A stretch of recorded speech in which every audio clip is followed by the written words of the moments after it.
Hi, everyone. Welcome to our presentation today. My name is Charles Rogel. I'm the Chief Consulting Officer here at DecisionWise. For those of you that don't know much about us, DecisionWise is a management consulting firm. We do a lot of employee surveys and 360-degree feedback assessments, so we're very data-oriented in terms of using employee feedback to improve organization performance and leadership competence. Today, I'm going to talk about measuring and creating an intentional culture and how we use data to really give us some good insights in terms of how to do that.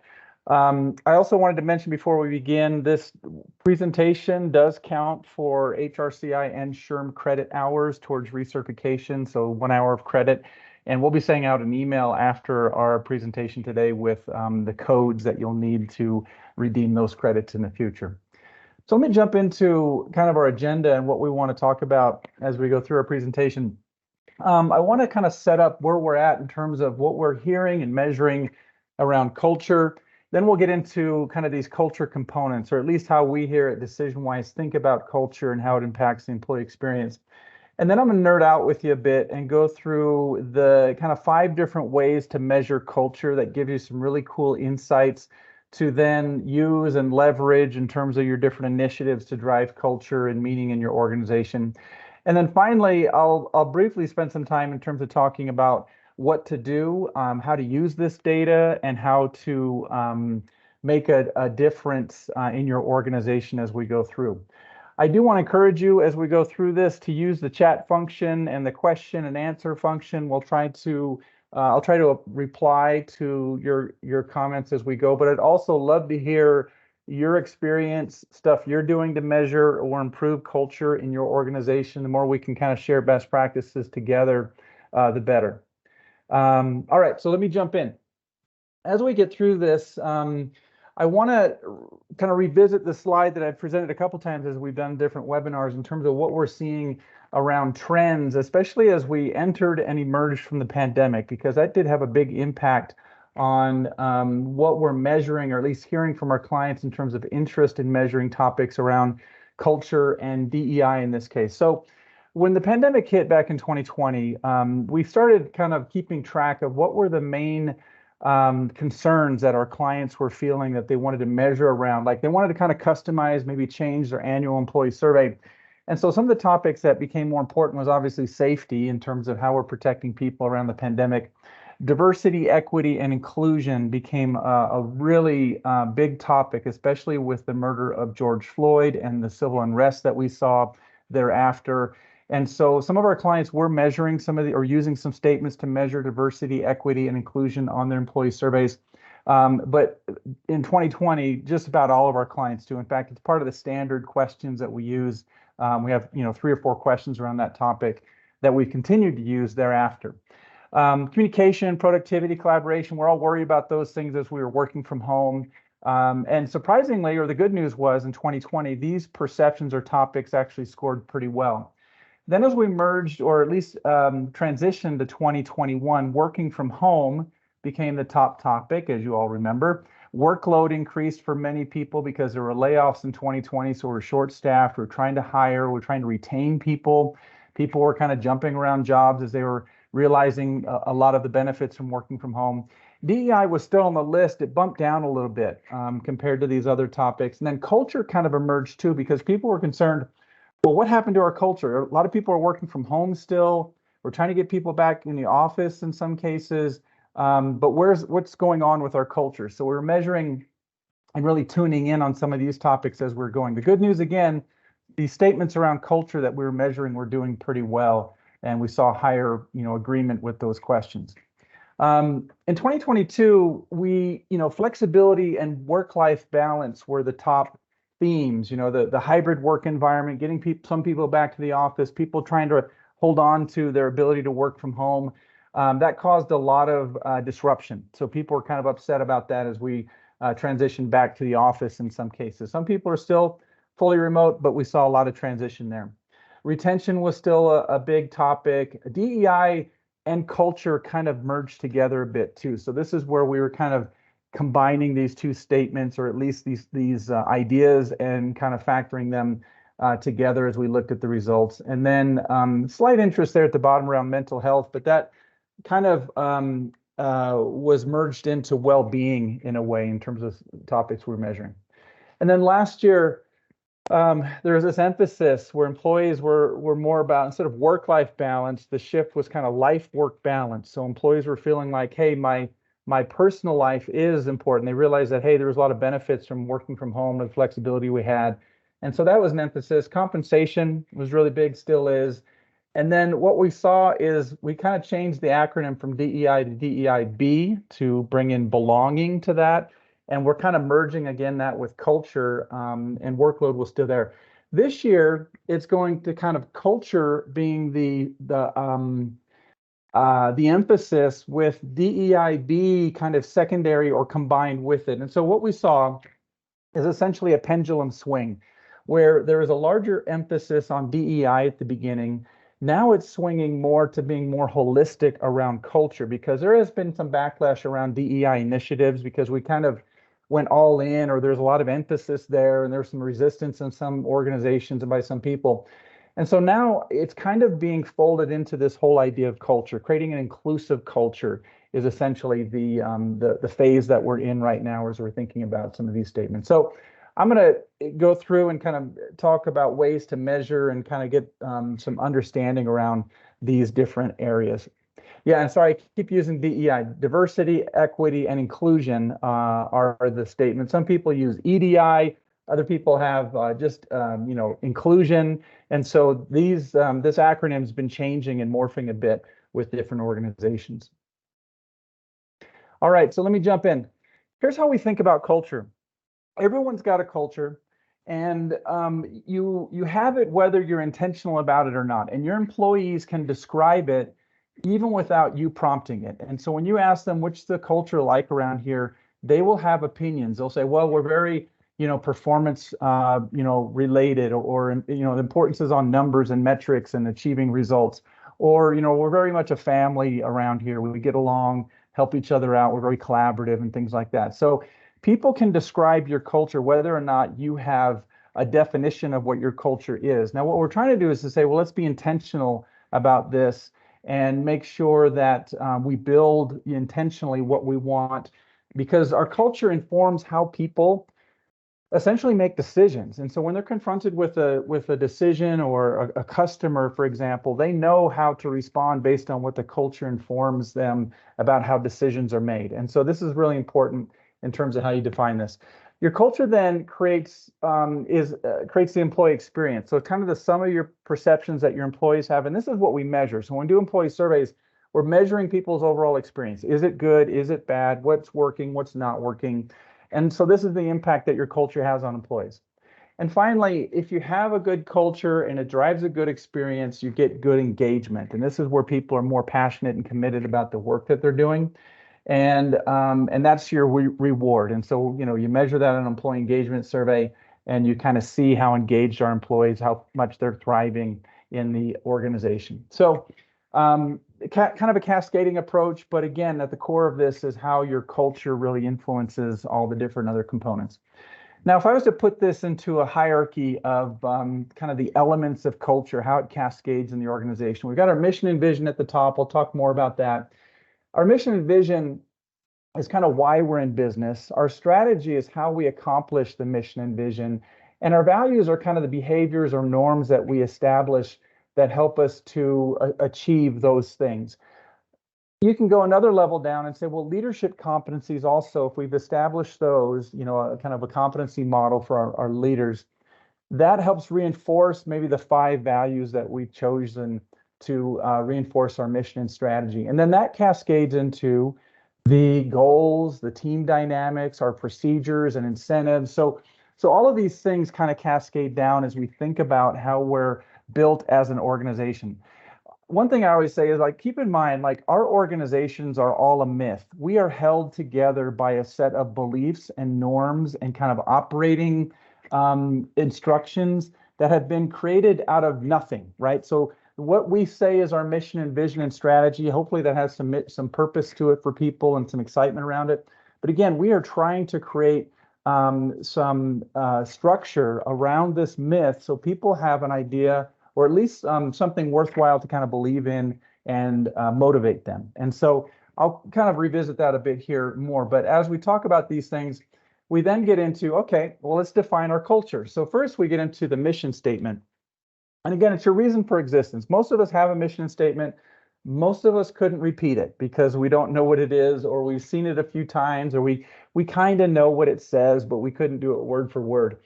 Your mission statement is important because it's all about your organization purpose and why you exist. And so people will feel more meaning and purpose around their job if they understand why we're in business and the outcomes that it creates.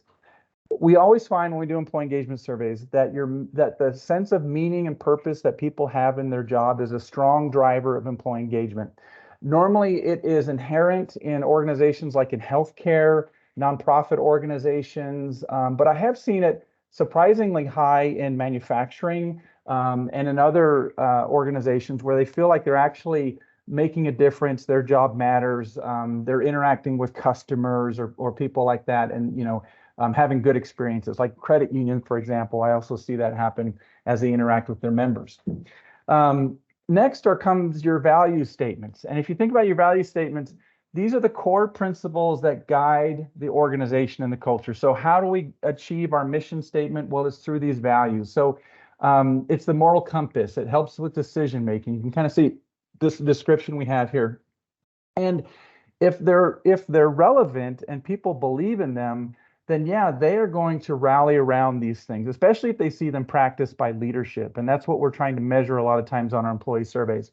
So are they unique? Do they really guide the operations of our company, or are they just nice words that we have posted around here that we really don't emphasize or model? So that's really important. People need to see that we're actually living up to our values, that there's examples, that there's stories of how that happens. And that helps people to kind of rally and understand, or at least buy into and feel more motivated about their work. All right. Most of you are probably familiar with this stuff and have gone through it. I've got some samples here. So as you think about some of the larger organizations, I did a search on the internet. Some of these might have changed since, but you can see, Red Cross, alleviate human suffering in the face of emergencies. Pixar is pretty simple, make great films with great people. Nike feels that everyone's an athlete, and that we want to bring you inspiration to the world. So if you have a body, you're an athlete. That's a fun one. And then Walmart's pretty simple. We save people money so they can live better. So again, this is what we hope our employees remember or understand about why we're in business as an organization. To achieve this, I just got a list of common values that I see over here. Most organizations choose like 5. If you choose more than 5, then it's hard to remember that list. 4 or 5 is usually a good list of values. You can have descriptions of your values too. If you get too complicated with all this stuff though, people they tune out. It's like, well, that's too much to remember, or what do you really mean by that? So it's a little bit harder to get traction if you make it too complicated. So keep it simple, keep it very conversational, and just make it real relevant and real to people's experience. Once you have those in place, then we say, okay, let's start measuring some stuff. So the first level, and I kind of call this the level 1. This is the basic stuff that we typically do. We're trying to, on employee surveys generally, measure how aligned people are with the organization's mission and values. And so there's several statements here. I've just chose 10 common questions that we're typically using on our employee surveys to measure some of these things. And I'll show you some data behind some of these things too. But are people comfortable in the culture? Do they feel like they belong here? Number 4, are the mission and goals of the organization, or the mission and values, whatever you want to say here, important to me personally? Like, am I aligned with those? Do I see people living our values, especially senior leaders? And then, you can also ask, do we live up to our value of accountability and different things like that? No, and you can see these are all statements that are designed to be measured on a 5-point agreement scale. We're trying to get people to say agree or strongly agree to these items to understand, these topics. So again, it's more of a alignment. If you've rolled them out, let's say you rolled them out this year, you've done a lot of communication, now we get some data back to see how people are responding to those things. Here's some data. So as we've been measuring this over the past few years, this belonging statement's been pretty stable. In 2020 in our global database, about 400 organizations here, 79% of the responses to this question, I feel like I belong here, were agree or strongly agree. That went down to 78, bounces back up to 80% in 2023. Feeling comfortable in the culture, normally a higher scoring question. Most people saying agree or strongly agree. So 83% last year, people saying agree or strongly agree to that statement. And then I can be myself at work. We started using this more in 2021. You can see we didn't have benchmark data in 2020. And that one actually scores pretty high. But generally what we find, statements when you're asking about the individual as opposed to the organization, they tend to score that one a little bit higher overall. So 83% agreement on that statement, which is good. So generally people feel pretty good in most organizations' cultures. All right, and then as we get into the second stage, so now we're leveling up. We're saying, well, let's then measure how people feel about our values. And so what do I mean by that? Well, we take your 5 values and we put them at the end of the employee survey, and we ask 2 questions. We say, number 1, rank order these 5 values in terms of how you feel they are emphasized in the organization. So if these are your values and people are looking at these and saying, well, we talk a lot about these things, but really the number 1 thing I see around here is accountability. We're all about accountability, blah, blah, blah, blah. And then you say, okay, well, now rank order these items in terms of how important they are to you.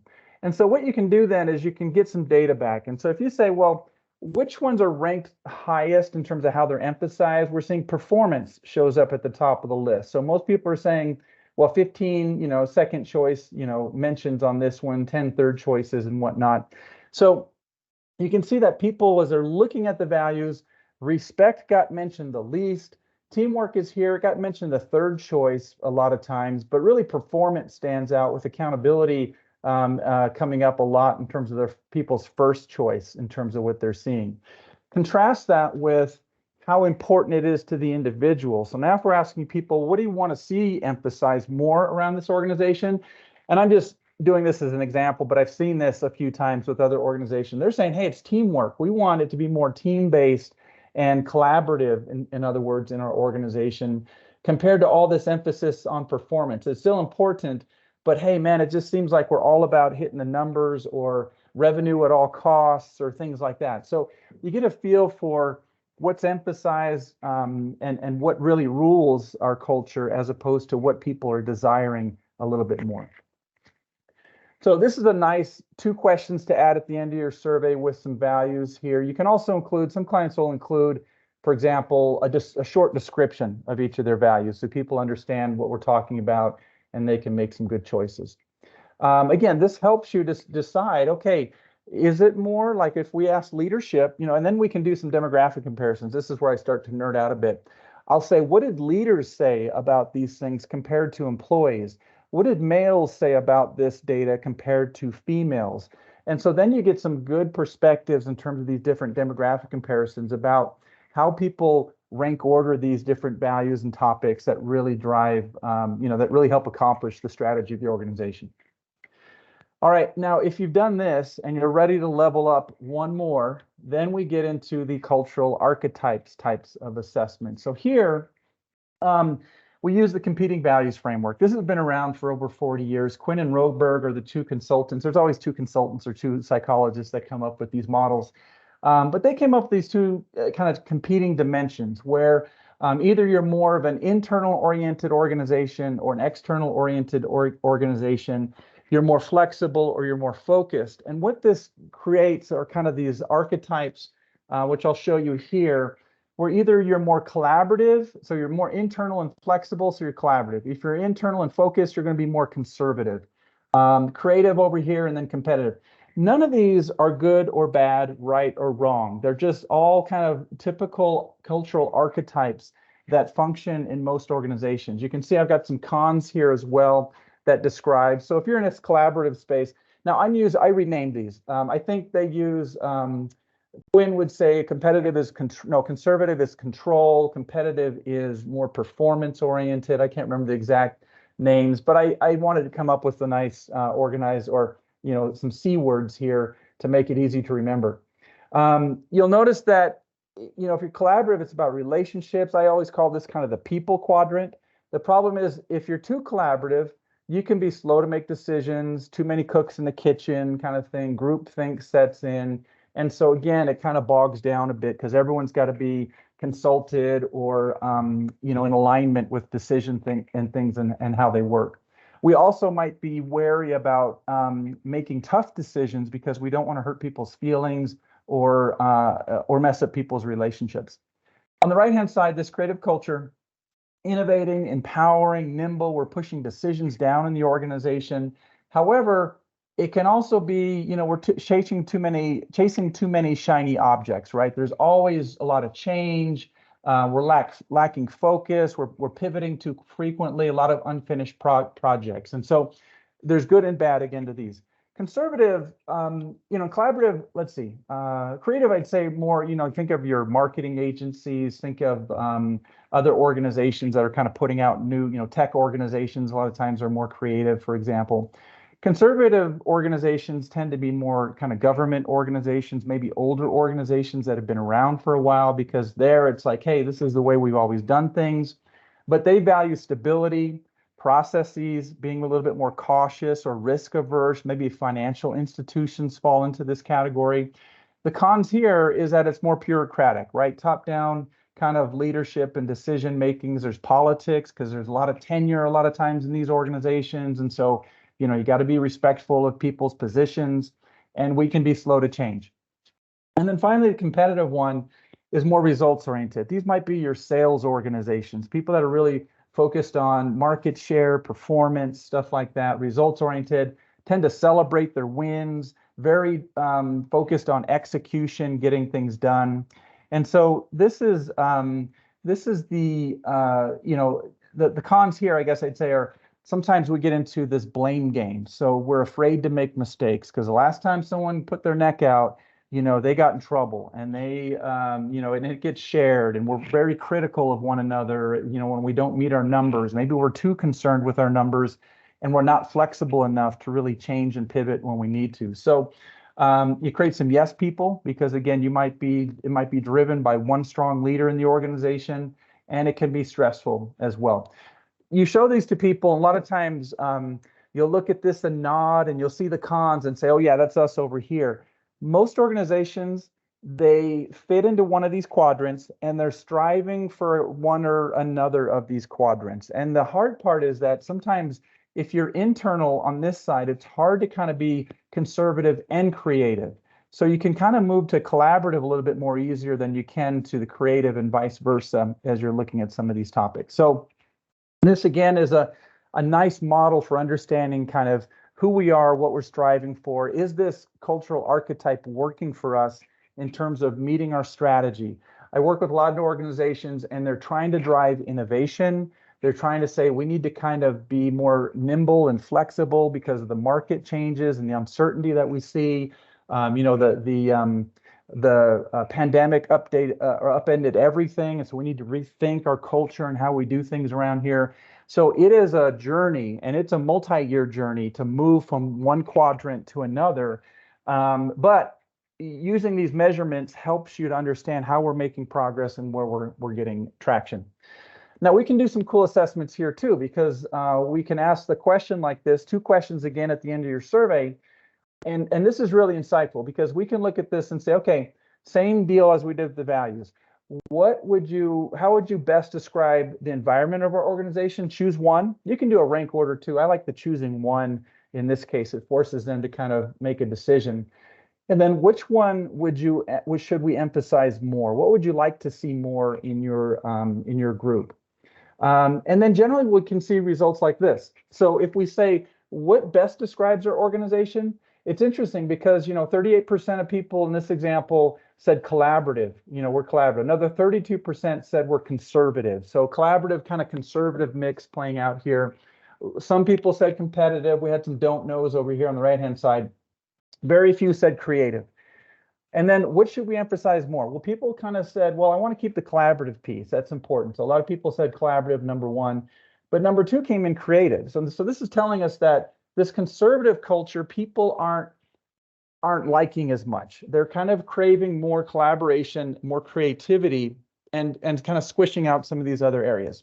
Now, the insightful thing you can do here is you can break this out by department, because when you look at department, it's all over the place. Like some places, when I've looked at this by department, it'll be big on the creative side and lower on the collaborative and whatnot. So you're going to see differences by department.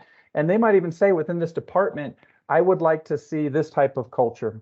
And I think that's fitting because even like within a finance to HR to operations, whatever, you will see different flavors of culture appear depending upon the leadership, your job function, stuff like that. It plays into these perceptions. So this is helpful again if you're trying to migrate from being one of these, maybe more conservative cultures to a more collaborative or competitive type atmosphere.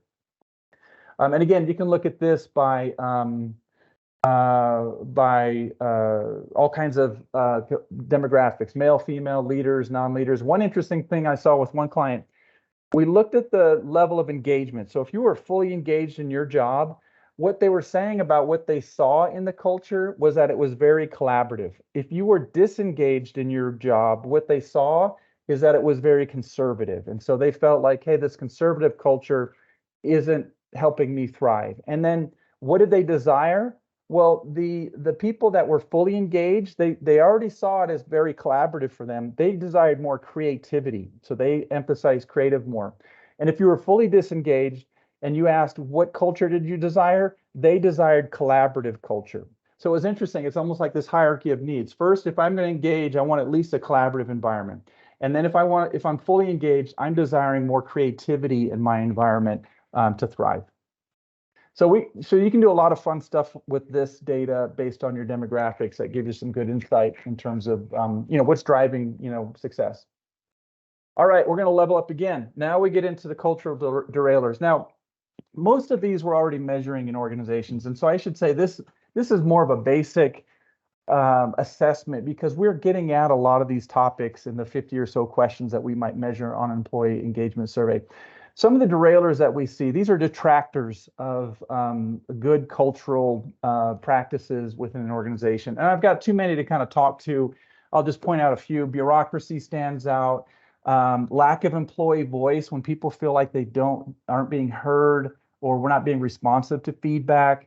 That creates a lot of bad things in the organization. People just feel like their opinion doesn't matter. Silos, this is kind of this collaboration stuff. Do we work well across departments and functions? That can take a hit. Stress or excessive workload. It's hard to kind of feel too jazzed about your culture when you're working so hard. You're feeling like you're pulling a lot of weight. And then like micromanagement here stands out too in terms of not having autonomy or feeling empowered in your work. So these are typical topics that we're seeing show up. A couple others that come up: lack of trust or transparency. And so when they feel like the organization doesn't trust them to do their jobs, or the organization's not being transparent in their communication, your culture takes a hit. Trust took a hit when a lot of organizations were kind of employees felt if we were prematurely trying to get back to the office after the pandemic, or we're taking away the remote work flexibility.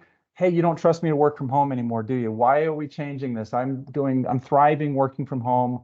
Performance is up. And so that was a lack of trust that emerged in a lot of the comments that we saw. The other thing is unfairness or favoritism. If people sense that leaders treat different people differently, or if different departments get away with stuff that other departments can't or don't do, or if leaders don't walk the talk, that sense of unfairness is a real cultural derailer. People just, they get very frustrated by that. And so that's one of those other topics that comes out.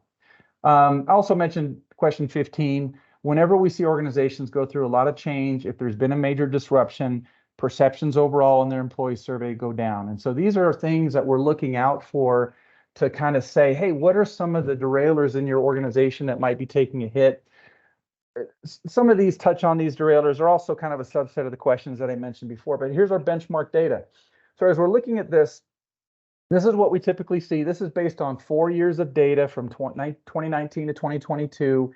The percent of agree and strongly agree responses in our database with about 400 organizations. Now you can see when we ask questions about the supervisor, generally we're seeing higher perceptions. 86% of people agree with this statement about being treated with fairness and respect from their supervisor. That's great. We want to maintain that. They also feel pretty good about being empowered by their supervisor. And you'll notice this vision and goals one. most people pretty aligned with the vision and goals of the organization. So that's good. Here's this one about trusting the people to do their jobs. Here's an interesting one. People here live our company values, 75%. When I just look around to the general employee population, we ask that same question. Senior leaders live the company values, 69% favorable. So senior leaders kind of get beat up a bit on questions. Normally, people have less interaction with senior leaders, and so sometimes they will score these less, or at least agree with them less. But also what happens is senior leaders are making decisions, and some of those decisions tick people off. And so we're seeing that, hey, that doesn't align with our values, that decision they made. And so then they get, this question takes a hit. Down here, working effectively across departments and functions, that was that question around the siloing that we see in organizations. That's definitely a frustration with a lot of people. Here's another question around fairness, especially when it comes to measuring my performance in terms of performance reviews. So that's a common topic that really appears for people in terms of how their performance is evaluated, because it's always hard. Like, no one's really figured that out and been able to do a stellar job there. So that's a common topic. What else did I want to touch on here? Oh, I know, the voice topic. So feeling I can share my ideas. There's usually another question here on valuing feedback. Here it is, the organization values feedback, this employee voice topic. That's another cultural derailer that typically impacts organizations. All right, so there's tons of ways to measure these. I think I mentioned 16 other topics there we could get into, but these are the ones that are the typical suspects as we're looking at these derailers. Okay, now I'm going to level up for the fifth and last time here. This is where we get into the framework again, and we say, well, what about the values and then the leadership competencies? If you really want your leaders to model the values that you've put out, and if you want those values to be kind of ingrained in the organization, it comes through the behaviors of your leaders, because they're going to look directly at them and say, hey, this guy or this woman is not modeling that behavior of respect or whatever it is. And if they're not doing it, then the values really don't matter. So they won't get in line, or at least believe in those, unless they're seeing examples of that in the organization. The easiest or best way to really get people to align with this is through 360 assessments. And I know many of you probably have done these in the past and used these. Some organizations, or I should say very few organizations, use 360 assessments religiously, I want to say. In other words, every leader does one once every year, which is kind of best practice, because it really emphasizes the behaviors and competencies that drive leadership success. So all of a sudden, leaders have a bar to live up to. They have kind of some expectations around their behaviors that are important to organization success. We say on the outcomes here, normally it's a development activity, right? We're not trying to say, hey, you need to increase your score by 5 points or else you'll be, in performance management. But it's more about reinforcing your organization culture and values, that we have certain expectations for leaders. These are them, and we want you to live up to those topics. Let's see, we do a lot of stuff here. Normally we say you want to level your 360 assessments based on the type of leader and how strategic their role is, because the questions and statements change a bit for each area. There's several you can choose from, lots of behaviors. We have a whole library and competency, we call our competency library, where you can choose and measure a lot of things or come up with your own. And so that really helps you to align to your values. A lot of times a client will come to us and say, well, here's our value statements. Can you create leadership competencies that tie into those? And we'll use either our library or other things to do that. But what you get, again, is you can see how a leader measures up on a lot of these different statements. And this really tells you, are they really focused on our value of accountability, for example, or innovation? What about empowerment and developing others? So the autonomy piece, we're not seeing as much out of some leaders. And so this helps us to kind of calibrate a bit and get people aligned with the values that drive success in the organization. This list is rather long. I think we have about 13 different competencies here. You can also see how you get rated by the different people that give you feedback. So this is, again, kind of fifth level assessment if you're really trying to get alignment with those values, because this is usually the missing piece where leaders, if they're not following and aligned with your values, you're not going to get much traction on employees doing the same. And so again, if you're trying to change your culture from being more, too conservative to being more collaborative, these are how you're going to get your leaders to do that, because they're going to be driving collaboration, for example, in their work groups. All right, what to do? So I zipped through that pretty quick, and so now I'm at the end, and I'm welcoming other suggestions here, because this is essentially our last slide as we talk about these topics. The organizations that I see that are very successful at that, they do a great job of continually communicating their organization mission and values. In fact, on the employee surveys that we measure, that question, I understand our mission and values, or I feel, or these mission and values are important to me personally, they'll actually have a name for their mission and values. They'll say our future, whatever their value model is, they'll give it a name. They'll say our future value statements are making a difference around here, or I understand what they are, or whatever. So there's a lot of communication, constant communication. There's activities, there's themed events around the different values. And a lot of times people think, well, that's just the fluffy stuff. I mean, that's fine. It makes a difference. We see it on the surveys. People like that stuff. It creates meaning and purpose. And so that communication really makes a difference for your people. Can't emphasize that enough. The other ones here are the things that we've just went through. So number 2, you got to measure this stuff. So how are we doing? Like, are we aligning? Are we creating a purposeful or intentional culture here? So this is really important for people to understand, where are their gaps and what do people perceive that we're doing compared to what they want us to do? Like, how would we rank order these values? We came up with 5 values. Not all of them get emphasized equally. It does vary by organization. And then, are there derailers, cultural derailers, number 3 here? There usually always are. We're usually kind of kicking ourselves, or at least shooting ourselves in the foot sometimes on some of these things that help us, that cause us to regress a bit on some of the progress we make towards creating a good culture. And so we really want to identify those things and kind of snuff them out or mitigate those experiences more for people. And finally, if you're really committed, if you're really serious about this stuff, it gets down to your leadership competencies. That's one of the big areas that really creates alignment, because again, people, they experience the values and the culture through the leaders in the organization. So if your senior leaders are communicating very well and in alignment and talking about the mission and values a lot too, that makes a difference. But also local leaders, my skip leader, all those people, if they're practicing those and being held accountable to those, then you are going to get some traction here. Yeah, so a couple questions here. A value-themed event. A lot of times people will do the company barbecue, and this is going to be around our value of care or whatever that, or teamwork or something like that. So you can take any activity and attach one of your values to it and just take a moment to talk about it, put up some posters, name some of the food after your value. You're just trying to get more name recognition and help people understand what that value means. And so you can really, again, be kind of creative in how you label some of those events. And then another question here, have we required leaders to develop their own personal mission and vision statements? We haven't done that. I haven't seen that yet. I think it's a good idea, though, because again, we're trying to understand, well, as a leader, what do you value? Like, what is your mission and purpose as a leader in the organization? What do you want to see happen? Hopefully it aligns with what the company is doing, but it does help them to be a little bit more intentional about how they operate when they have their own mission and purpose in terms of what they're trying to do as a leader.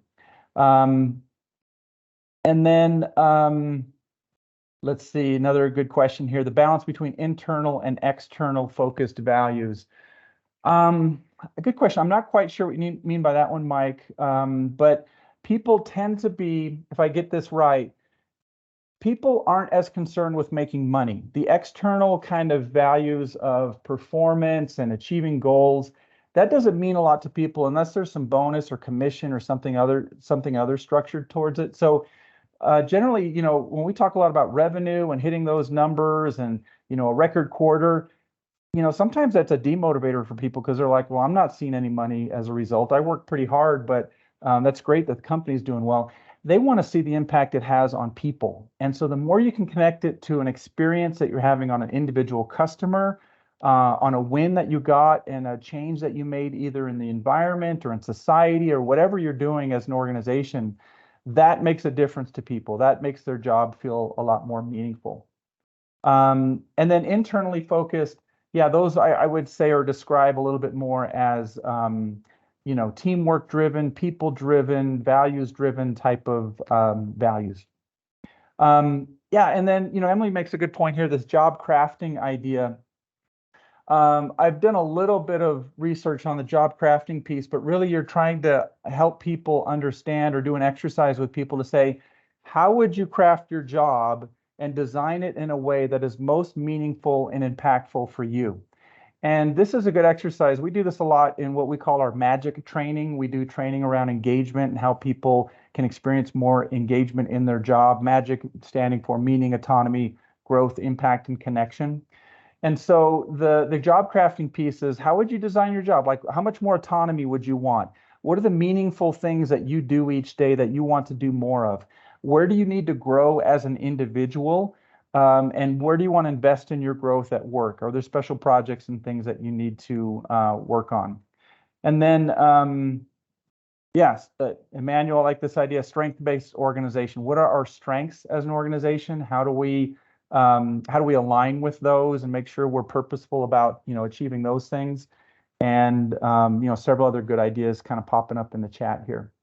So what I'll kind of end with as we talk about this, culture is a squishy, hard thing to put your finger on. So you're going to have to do some work to do this. A lot of times, another thing I'll add here is when you're talking about culture, it emerges from stories and events and experiences. Like people, sometimes there's a culture derailer where, I'll use an example again, someone spoke up and they got fired. And so people don't speak up anymore and give any ideas. And that event happened 5 years ago and it was misremembered. They didn't actually get fired. This happened, that happened. So whatever it is, there are historical stories that occur that help define the culture that people will relate and adhere to.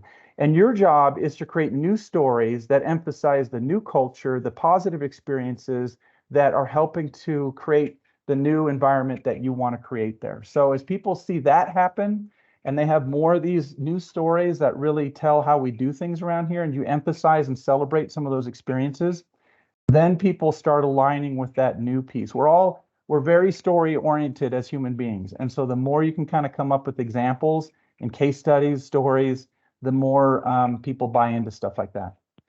So I'll end on our last slide here. Again, expect some information from us. Everyone's been asking for the slides. We'll be sending those out to you, as well as the HRCI and SHRM codes so you can get credit for participating today.